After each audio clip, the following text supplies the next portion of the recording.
Hi guys, today I'm going to show you how to not receive messages on WhatsApp without logging out. Let's get started.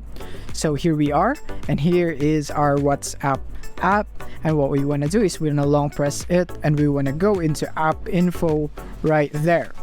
And now that we're here, and if you can find this, then you could just go into your settings right here.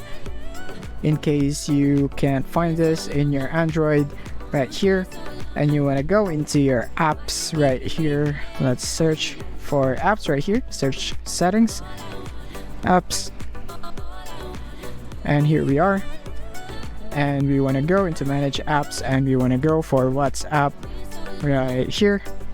Type WhatsApp right here, and here we are, and we're now back to the app info. And what we're gonna do here is that we are gonna disable auto start so that it won't start unless we start it ourselves. And to the app permissions, we want to also disable notifications. If you don't want the notifications showing up right here, you could also do that if you don't want it.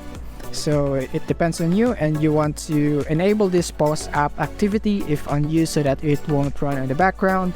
And of course, the next thing that we're gonna do is that in the battery saver, we wanna go into restrict background activity, and in this case, that the WhatsApp will only start when we open the app itself. So in that way, when you're not using WhatsApp, it is not turned on. You will not receive any notifications. But when you launch it, you are already logged in. You don't need to uninstall WhatsApp so that you could do that. So the next thing that we're gonna do is that we can clear the data right here if you'd want, but this would log out your WhatsApp. So I'd recommend this only when your WhatsApp is misbehaving. So that's basically it. Thank you for watching. If this video helped you out, don't forget to hit the like button and subscribe button so that you won't miss our future updates. Thank you for watching.